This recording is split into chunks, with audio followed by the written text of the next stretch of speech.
Hyundai has unveiled its next generation, 2019 Santa Fe. First, to clarify, the Santa Fe nameplate will take the place of the current 5-passenger Santa Fe Sport. This new generation features a new design, new technology, and a new diesel engine option.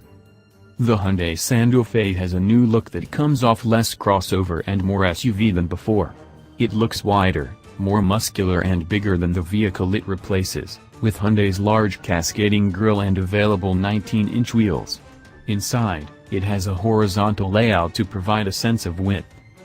Large window openings provide improved visibility, despite the rising beltline. It features a new instrument panel with a 3-dimensional look, and the infotainment screen has been repositioned to reduce glare. A new head-up display will also be available.